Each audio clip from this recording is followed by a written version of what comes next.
Mr. Raghuveer Singh Bali, Tourism Ministers, Mr. Satpal Rai Jadha, ex-MLA, Mr. Puneet Verma, हमारे tie leadership conclave के और tie के presidents, सभी distinguished guest, साथियों,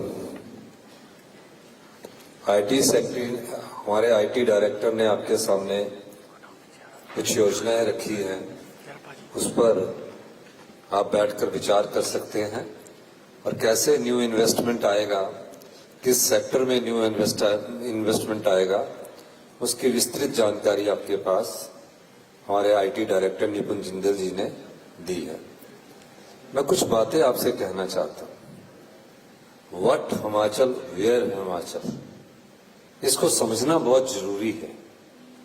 हिमाचल क्या है, कहां है हिमाचल, इसलिए मैं इस संदर्भ में आपसे हिमाचल के बारे में बताना चाहता हूं। सबसे पहले तो मैं आपको ये बताना चाहता हूं कि जो हिमाचल की भौगोलिक परिस्थिति है वो क्या है। हमारे पास 68% फॉरेस्ट लैंड है, 30% मॉडरेस्ट और घने जंगल है। हमारे पास 5 नदियां हैं। We are the water wall of the northern India.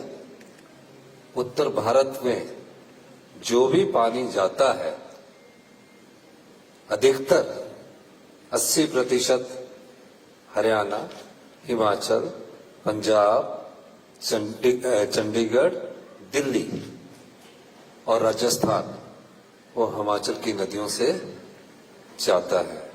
We are the water wall of the northern India.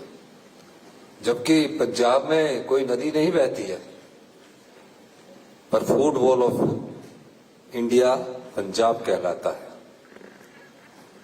We are the lungs of northern India, यानी कि स्वच्छ हवा जो है वो हिमाचल से सब जगह जाती है। जब हिमाचल में ठंड पड़ती है तो नॉर्दर्न इंडिया में भी कहीं ना कहीं उसका प्रभाव देखने को मिलता है। फिर हमारी सरकार आई, हमने अपने भौगोलिक स्थिति को आंकलन किया और कहा कि हमें किस दिशा में जाना है। एशिया की 35% फार्मास्यूटिकल हब हिमाचल प्रदेश में है। जीएसटी लगने के बाद हिमाचल को बहुत बड़ा नुकसान हुआ, क्योंकि जीएसटी जो है वो प्रोडक्शन ड्रिवन नहीं है, वो कंज्यूमर ड्रिवन है। जहां कंज्यूमर खरीदेगा वहां उसका जीएसटी पे करना पड़ेगा। जीएसटी से पहले हमें बद्दी, कालाम और उन्ना के हमारा जो हरोली वाला एरिया, उससे टालीवाल वाले एरिया से और इंदौरा से 4000 करोड़ रुपए करीब वैट और एक्साइज मिलता था। जीएसटी लगने के बाद तकरीबन 150 से 200 करोड़ रुपया रह गया। हमने स्टडी किया कि अब हमें किस दिशा में बढ़ना है और उस दिशा में नीतिगत बदलाव जरूरी है। जब हमने उसको स्टडी किया तो क्या पाया कि बद्दी तो स्टैग्नेशन के दौर से गुजर रहा है और बद्दी में जितनी इंडस्ट्रीज है उसके इंफ्रास्ट्रक्चर को मजबूत करना है और जो एस्टेब्लिशमेंट वहां इंडस्ट्रीज की हो चुकी है, फार्मास्यूटिकल इंडस्ट्रीज की हो चुकी है या कोई और इंडस्ट्रीज है, उनको किसी प्रकार की कोई समस्या ना आए, इस दृष्टिकोण से हमारी सरकार ने सोचा। इंफ्रास्ट्रक्चर में आज जो चंडीगढ़ से बद्दी रेलवे लाइन बन रही है, 50% लैंड की कॉस्ट हिमाचल प्रदेश बियर कर रहा है, कंस्ट्रक्शन की कॉस्ट भी हिमाचल प्रदेश बियर कर रहा है, ताकि इंडस्ट्रीज को कोई भविष्य में प्रॉब्लम ना आए। बार बार मेरी उनसे मीटिंग होती है और आने वाले समय में ये 3 साल के भीतर बद्दी जो रेलवे लाइन है वो बनकर तैयार हो जाएगी। ये तो एग्जिस्टिंग इंडस्ट्री की बात आई। अब हिमाचल का जो भौगोलिक एरिया है, उत्तराखंड का अगर आंकलन कर लीजिए, जम्मू कश्मीर का आंकलन कर लीजिए, नॉर्थ ईस्टर्न स्टेट के साथ आंकलन ना करते हुए हमें ये देखना है कि उत्तराखंड में तो 50% जो है उत्तराई वाला क्षेत्र है, 50% पहाड़ी क्षेत्र है। वैसे ही जम्मू कश्मीर में है। हिमाचल प्रदेश पूरे उत्तर भारत का एक ऐसा राज्य है जहां 10% भूमि तराई वाली भूमि कहलाती है, मैदानी इलाकों वाली भूमि कहलाती है। 90% हमारे पास पहाड़ है, हमारे पास शिवालिक हिल्स है, हमारे पास मिड हिमालय है, हमारे पास बिग हिमालय है, हमारे पास snow bound area more than Switzerland है। हिमाचल एक ऐसा राज्य है जहां 12 महीने आपको बर्फ देखने को मिल सकती है। अभी जून के महीने में अब सरसों में गए थे, 8-8 फुट बर्फ पड़ी हुई थी। तो आगे की नीतिगत और नीति क्या हो, इस दृष्टिकोण से हमने सोचना शुरू किया। जब हमारे पास 68% फॉरेस्ट लैंड है, 5% हमारी जो लैंड है वो डैम्स में चली गई है। बीबीएमबी ने डैम बनाए, भाखड़ा बना, पौंग डैम बना, नदियां हैं, उसमें चली गई। टोटल लैंड हिमाचल प्रदेश के पास 28% बचती है। अब जब 28% लैंड बचती है तो उसमें हमारी 75 लाख की जनसंख्या निवास करती है।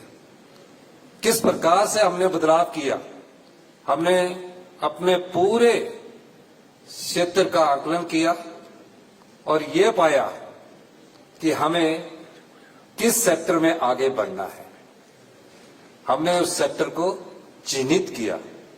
उस सेक्टर में सबसे पहले हमने हेल्थ सेक्टर को पहले नंबर पर रखा, दूसरे नंबर पर एजुकेशन सेक्टर को हमने रखा, तीसरे नंबर पर हमने अपने रूरल इकोनॉमी को रखा, चौथे नंबर पर हमने अपने टूरिज्म को रखा, 5वें नंबर पर हमने आईटी सेक्टर, एआई, जो भी न्यू टेक्नोलॉजी है उसको रखा और कहा कि इसमें हमने इन्वेस्टमेंट अधिक से अधिक करना है। हमारे पांचों सेक्टर में हमने बहुत तेजी से ट्रांजिशन की तरफ बढ़ रहे हैं। हेल्थ सेक्टर में हम बहुत तेजी से आगे बढ़ रहे हैं। हिमाचल प्रदेश की 75 लाख जनसंख्या के लिए 7 मेडिकल कॉलेज है और तकरीबन हर साल 1000 डॉक्टर हम पैदा करते हैं। 4 डेंटल कॉलेज है। एजुकेशन का अगर आप पूरे हिमाचल में नंबर देखा जाए 99.38, पूरे हिंदुस्तान में सबसे लिटरेट स्टेट है। उसके अलावा हेल्थ सेक्टर में आज पूरे हेल्थ सेक्टर को हम चेंज कर रहे हैं। रोबोटिक सर्जरी, एमआरआई, 3 टेस्ला, सभी मेडिकल कॉलेज में लेटेस्ट टेक्नोलॉजी एम्स के स्तर की हम मेडिकल कॉलेज में ला रहे हैं और जल्दी ही हम हेल्थ टूरिज्म की दिशा में आगे बढ़ेंगे। पहले उस इंफ्रास्ट्रक्चर को इतना स्ट्रांग करना पड़ेगा ताकि जो दिल्ली और चंडीगढ़ में वेटिंग है, हिमाचल प्रदेश में जो पेशेंट आए उसको वेटिंग ना मिले। पेट स्कैन से लेकर सारे जो उसके टेस्ट होने हैं, हाई एंड टेक्नोलॉजी से उसके टेस्ट हिमाचल में हो। इस मेडिकल टूरिज्म के दृष्टिकोण से भी हमारी सरकार कार्य कर रही है। एजुकेशन में फर्स्ट टाइम हम सरकारी स्कूलों में डे बोर्डिंग स्कूल स्टार्ट कर रहे हैं। बच्चे स्टंटेड पैदा हो रहे हैं, वेटेज पैदा हो रहे हैं, उनका बिहेवियर चेंज हुआ है। कोई भी बच्चे है, जनरेशन चेंजेस है, बिहेवियर चेंजेस है, तो उनके हिसाब से हमको कैसे आगे बढ़ाना है। टेक्नोलॉजी ने नया रूप लिया है। इनोवेशन, नॉलेज, टेक्नोलॉजी भविष्य की अर्थव्यवस्था है। ये आज की अर्थव्यवस्था और वर्तमान में आज एआई की दिशा में जिस दृष्टिकोण से हम आगे बढ़ रहे हैं, हमें बहुत ज्यादा इन्वेस्टमेंट करने की जरूरत है। अगर आप आईटी सेक्टर में इन्वेस्ट करते हैं तो आपको रिन्यूएबल पावर कहीं मिलेगी तो हिमाचल प्रदेश में मिलेगी। ग्रीन हाइड्रोजन में अगर कोई आने वाले समय में पायनियर स्टेट बनेगा, जितना मर्जी इन्वेस्टमेंट कर लीजिए, Himachal Pradesh will be the first state in India जहां हिमाचल ग्रीन एनर्जी में आगे बढ़ेगा। हमने उसके लिए रिसर्च काम किया है। अभी हम प्रोजेक्ट लगा रहे हैं। ग्रीन हाइड्रोजन, ग्रीन अमोनिया के दृष्टिकोण से हम आगे बढ़ रहे हैं। अगर आईटी सेक्टर में आपको इनिशिएटिव मिलते हैं, बायोचार के प्रोजेक्ट हम लगा रहे हैं। जियो थर्मल की तरफ पहला प्रोजेक्ट हमने जो सीए स्टोर का लगाया, जो हमारे जो पहाड़ी मीट है उसको सुखाने के लिए बनाया। तो जियोथर्मल का हमारे जो किन्नौर वाला क्षेत्र है उसमें हमने लगाना शुरू किया है। तो पूरी तरह वट हिमाचल और वेयर हिमाचल की मैं ये दिशा को आपको इंगित करके ये बताना चाहता हूं कि आईटी सेक्टर में हमारे पास लैंड भी है। आईटी सेक्टर में अगर आप इन्वेस्ट करना चाहते हैं, हिमाचल के लोग हैं, आप आईटी सेक्टर में आइए। और सबसे अच्छी बात क्या है हिमाचल में, 24 घंटे आपको बिजली मिलेगी। और 24 घंटे में हम आईटी सेक्टर में हमारी न्यू इंडस्ट्री पॉलिसी आ रही है, हम बिजली का रेट कम करने जा रहे हैं ताकि आप लोगों को फायदा हो। हम डाटा सेंटर भी एस्टेब्लिश करना चाहते हैं, क्योंकि डाटा सेंटर के लिए आपको टेम्परेचर बहुत लो चाहिए, बिजली की बहुत ज्यादा खपत होती है। अगर तेलंगाना के आंध्र प्रदेश में हैदराबाद में डाटा सेंटर लगेगा तो वहां पहले ही टेम्परेचर 48 डिग्री है, उसको लाने के लिए, नीचे लाने के लिए आपको कितना बिजली के यूनिट खर्च करने पड़ेंगे वो अलग बात है। हमारे पास टेम्परेचर ही 28 डिग्री है, उसको अगर माइनस में भी लाना है तो हमारे पास कई ऐसे क्षेत्र है जहां माइनस टेम्परेचर रहता है। स्पीति वैली हमारे पास ऐसा है, तो आप उसकी डाटा स्टोरेज पर भी आप काम कर सकते हैं, ये मैं आपको कहना चाहता हूं। हमारे 100 करोड़ की बिल्डिंग अभी वाकना घाट में बन रही है, कंप्लीशंस पर है। हम तो पूरी बिल्डिंग ही देना चाहते हैं। आप हमारे को बिल्डिंग की कॉस्ट दे दीजिए, किराया दे दीजिए, बिजली का रेट हम कर देंगे, आप आके ले लीजिए। वो पूरा हमने आईटी सेक्टर बनाया है। आईटी मिनिस्टर को बोलेंगे, डायरेक्टर यहाँ बैठे हैं, आप इन्वेस्ट करिए हिमाचल में। और जो इन्वायरमेंटल आपको जो इन्वायरमेंट वहां मिलेगा, जो कंटेंटमेंट हिमाचल के लोगों में मिलेगी, वो पूरे देश में और कहीं देखने को आपको नहीं मिलेगी। आज हमारे पास डॉक्टर्स है, अनएम्प्लॉयड है लेकिन कंटेंटेड है, संतुष्ट है। तो इस सब चीजों से आईटी सेक्टर को हम प्रायोरिटी सेक्टर मानकर आगे बढ़ा रहे हैं। फार्मास्यूटिकल को हम प्रोटेक्शन देना चाहते हैं कि जो है उतना रहे। इसके अलावा डिजास्टर की बात चल रही थी, डिजास्टर कोई हिमाचल की समस्या नहीं है, क्योंकि हमने बहुत नजदीकी से देखा है। क्लाउड बस्टिंग हो रही है। क्लाउड बस्टिंग का कारण क्या है? इसका असर आने वाले समय में चंडीगढ़ में भी पड़ेगा और पहाड़ी क्षेत्रों में भी पड़ेगा और पंजाब में भी पड़ेगा, सब देखते जाए। हमारा जो टेम्परेचर है वो 1 डिग्री बढ़ चुका है और बढ़ रहा है। क्लाउड बस्टिंग क्यों होती है? ये कोई पहाड़ के टॉप पर नहीं होती है, क्योंकि हमारे जो हाइड्रो प्रोजेक्ट के डैम बने हैं उससे गर्मियों में वेपोरेशन होती है और हिमालय की सर्द हवाएं गर्म हवाओं से जब टकराती है तो जहां वायु का दबाव बनता है वहां क्लाउड बस्टिंग हो जाती है। पहले कभी क्लाउड बस्टिंग इतनी ज्यादा नहीं होती थी। ये जरूरी नहीं है कि आपकी नदी के साथ होगी। और मानसून और डिजास्टर ने इतना ज्यादा टूरिज्म को हमारे नुकसान पहुंचाया कि जिसमें यह कहा जाता है कि पूरा हिमाचल ही बह गया है। जो नदी के किनारे के क्षेत्र होते हैं या कोई टूरिस्ट नदी के किनारे जाता है तब नुकसान होता है। वैसे तो 75 लाख की जनसंख्या में इक्का दुक्का लैंडस्लाइड्स की घटनाएं हो जाए तो कोई बड़ा नुकसान नहीं होता है। इंफ्रास्ट्रक्चर में मैं आपको बताना चाहता हूं, हमारा कांगड़ा का एयरपोर्ट एक्सपेंशन की दिशा में तेजी से बढ़ रहा है। कांगड़ा में हमने 3,500 करोड़ की लैंड एक्विजिशन खत्म कर चुके हैं। अब हम उसकी एक्सपेंशन की दिशा में आगे बढ़ रहे हैं। पर लैंड की कॉस्ट जो हिमाचल में है वो बहुत तेजी से बढ़ रही है, क्योंकि लैंड कम है। कोरोना के बाद बहुत सारे लोग जो हिमाचली बाहर थे उन्होंने अपने घर को देखना शुरू किया। अपना बिजनेस वैसे वो बाहर कर रहे हैं, लेकिन हिमाचल में उन्होंने अपनी जगह को खरीद कर दोबारा से घर बनाना शुरू कर दिया। तो ये सब चीजें चेंजिंग की दृष्टिकोण से हो रही है। डिजास्टर कोई नई बात नहीं है। डिजास्टर्स को हम सहन कर रहे हैं और हमारी जो टीम है वो आगे एडवाइज भी कर रही है कि हम किस दिशा में बढ़ रहे हैं। तो डिजास्टर से हम लड़ रहे हैं, डिजास्टर की कोई प्रॉब्लम नहीं है। और हमारे पास बिजली सरप्लस है। अभी पिछले दिनों पंजाब से हमसे समझौता करना पड़ा। पंजाब हमारे से 3 साल के लिए बिजली के लिए पीपीए कर रहा है, तो हमने कहा हम पंजाब को बिजली देंगे, पंजाब हमारा बड़ा भाई है। चंडीगढ़ में हमारा 7.19% हिस्सा है, उस हिस्से को हम लेने की कोशिश कर रहे हैं। मैं पिछले दिनों गवर्नर से मिला कि हम भी जब महापंजाब, हरियाणा, पंजाब और हिमाचल एक था तो उसमें जब हमारे को भी थोड़ा बहुत हिस्सा मिलना चाहिए, तो उसकी लड़ाई लड़ रहे हैं। पर सब लड़ाई संवाद के जरिए टेबल में बैठकर ही सुलझी जाती है, कोई लड़के तो सुलझी नहीं जाती है। तो हम उसमें भी लड़ाई लड़ रहे हैं। लेकिन हिमाचल आज आपके लिए बेस्ट अपॉर्चुनिटी बना है हिमाचलियों के लिए। लैंड कहां है? लैंड हमारे पास बहुत कम है। अब जब हम इन्वेस्टमेंट करना चाहते हैं तो एआई में इन्वेस्टमेंट करना चाहते हैं, एजुकेशन सेक्टर में इन्वेस्टमेंट करना चाहते हैं, हेल्थ सेक्टर में इन्वेस्टमेंट करना चाहते हैं, आईटी इंडस्ट्रीज में इन्वेस्टमेंट करना चाहते हैं, क्योंकि आईटी इंडस्ट्रीज का भविष्य भी धीरे धीरे कम होता जा रहा है। क्योंकि आईटी की जगह जो नई टेक्नोलॉजी आ रही है वो एआई की आ रही है, और जब एआई की टेक्नोलॉजी उसका पार्ट बनती जाएगी तो आईटी और सॉफ्टवेयर इंडस्ट्रीज का जो हिस्सा है वो थोड़ा कम होता जाएगा। इसलिए एआई के संदर्भ में मैं कहना चाहता हूं, हमारे पास अभी तो कंस्ट्रक्टेड बिल्डिंगें बनी है, उसमें आप इन्वेस्टमेंट कर सकते हैं। जगह की हमारे पास कोई कमी नहीं है। आप आइए, आप पहले एक हमारे जो ऑफिसर्स हैं उनके साथ बैठ के बात कीजिए कि आपको क्या चाहिए, किस प्रकार का चाहिए। और आपको सबसे जो हमारे पास थोड़ी सी कमी है, जो डाटा है, जो ऑप्टिकल फाइबर के द्वारा डाटा जनरेट किया जाता है, उसकी लैंडिंग फैसिलिटी जो है, टेक्नोलॉजी में हम अपग्रेडेड है, लेकिन लैंडिंग फैसिलिटी की इतनी ज्यादा नहीं है, क्योंकि जो आपने विदेशों में भेजना होता है उसके लिए समुद्र के किनारे की जो लैंडिंग फैसिलिटी जो होती है उसको ज्यादा फायदा रहता है डाटा स्टोरेज के लिए।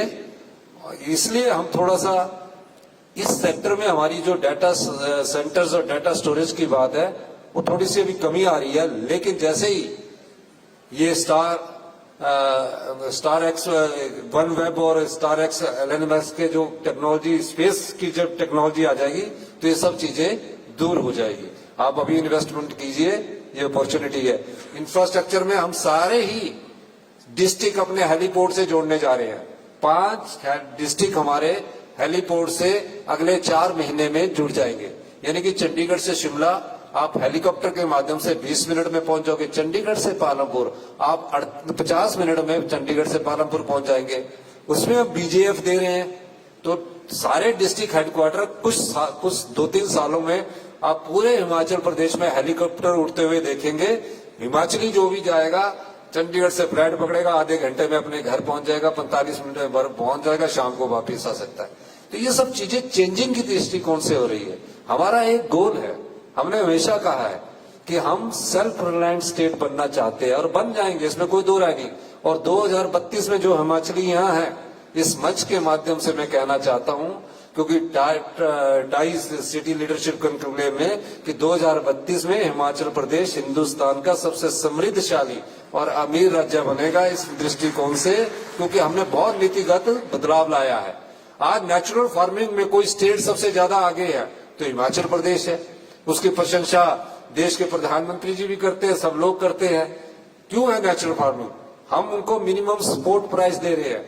आज सरकार जो नेचुरल, ऑर्गेनिक नहीं कह रहा मैं, नेचुरल फार्मिंग कह रहा हूं, जो वीट आज नेचुरल फार्मिंग से पैदा हो रहा है, हिमाचल प्रदेश की सरकार 80 रुपीज केजी उसको खरीद रही है।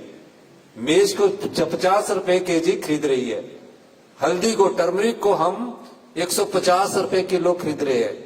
हिमाचल पहली स्टेट है हिंदुस्तान की जिसने दूध पर सपोर्ट प्राइस दिया है, और उस दूध के सपोर्ट प्राइस के कारण इकोनॉमी, हमारी जो रूरल इकोनॉमी है, बहुत ज्यादा डेवलप हो रही है। हम एक परिवार के पास सीधा 25,000 रुपया दे रहे हैं। दूध हम 61 रुपए किलो गाय का दूध खरीद रहे हैं, 71 रुपए किलो हम भैंस का दूध खरीद रहे हैं। हम अपनी जेब से हर साल 300 करोड़ रुपया रूरल इकोनॉमी में डाल रहे हैं। हम दूध जो हम 61 रुपए और 71 रुपए खरीद रहे हैं, उसको हम 20 रुपए और महंगा और सस्ता बीजेएफ देकर पंजाब में भेज रहे हैं। ट्रांसपोर्टेशन भी हम दे रहे हैं। अमूल वाले हमसे लेकर जा रहे हैं, वो कहते हैं हमको दिल्ली छोड़कर दीजिए। ये सब चीजें ट्रांजिशंस की तरफ है, ताकि हिमाचली अपने घर में बसे। इस दृष्टिकोण से भी हमारी सरकार कार्य कर रही है। हिमाचल में आज जिस भी परिवार की 12 लाख रुपया इनकम है, अगर उसका बच्चा डॉक्टर बनता है, इंजीनियर बनता है, उसको हम 1% ब्याज पर 20 लाख रुपए का लोन बाहर भी पढ़ने को दे रहे हैं और प्रदेश के अंदर भी पढ़ने को दे रहे हैं। हिमाचल प्रदेश में 6000 बच्चे अनाथ है जो अपनी मां को खो चुके हैं, अपने पिता को खो चुके हैं। हमारी सरकार उनको पहला कानून देश का ऐसा बनाया जिसमें उनको चिल्ड्रन ऑफ द स्टेट का दर्जा दिया, यानी सरकार ही माता है, सरकार ही पिता है। 27 साल तक की उम्र में उस बच्चे का ख्याल रखेंगे। हर महीने 4000 की पॉकेट मनी देते हैं, पढ़ाई करने का खर्चा देते हैं। तो समर्थ हिमाचल कैसे है? हम अपने जो वेल्थ है वो अपने 75 लाख जनता को हम दे रहे हैं। सरकारी कर्मचारियों को, अभी पंजाब के कई लोग बैठे होंगे, उनको ओपीएस नहीं मिलता। हिमाचल प्रदेश में सरकारी कर्मचारियों को ओपीएस देने वाला भी हिंदुस्तान का पहला स्टेट हिमाचल प्रदेश है। हमने ओपीएस दिया जिसको 3000 रुपया पेंशन मिलती थी, ओपीएस देने के बाद उसकी 30,000 रुपया पेंशन होगी। तो कई प्रकार से हम अपनी वेल्थ का सदुपयोग कर रहे हैं। इंडस्ट्रीज में, हमारी टेक्नोलॉजी इंडस्ट्रीज में जाने की दिशा में बहुत तेजी से हम आगे बढ़ रहे हैं। और हमारे पास IIM है, NIT है, NIT है, IIT है, हमारे पास मेडिकल कॉलेज है, सब प्रकार से हमारे पास शिक्षा संस्थान है। हर एक क्षेत्र में हमारे पास अच्छे हॉस्पिटल्स है। धीरे धीरे ट्रांजिशन की फॉर्म से जाकर AI की दृष्टिकोण से हम आगे बढ़ेंगे। AI में इन्वेस्ट कीजिए, बिजली आपको सस्ती देंगे, सॉफ्टवेयर में इन्वेस्टमेंट कीजिए, IT में इन्वेस्टमेंट कीजिए, हम आपको हर प्रकार से सुविधा देंगे और आपको बनी बनाई बिल्डिंग भी दे सकते हैं, इसमें कोई दो राय नहीं है। लेकिन आप पहले उन बिंदुओं को चिन्हित कीजिए कि हमने कहाँ क्या करना है और उसके आधार पर आपको कितना स्पेस चाहिए। हम उस दृष्टिकोण से, हमारे हिमाचल के साथी टाई लीडरशिप कॉन्क्लेव के अध्यक्ष बने हैं। अब जाने वाले नए अध्यक्ष साहब भी थे, वो भी मिल रहे थे, जो प्रेसिडेंट साहब है नए, तो हम उनसे भी चाहेंगे कि आप उसको टाई अप करिए। और मैं दावे के साथ कह सकता हूं, हिमाचल के लिए सबसे अच्छा वातावरण AI के लिए हिमाचल प्रदेश है। आप आइए, आप उसका लाभ उठाइए। आपने हमारी बात सुनी, आपका बहुत बहुत धन्यवाद। जय हिंद, जय भारत। माननीय मुख्यमंत्री जी, मैं आपसे अनुरोध करूंगी कि आप हमारे साथ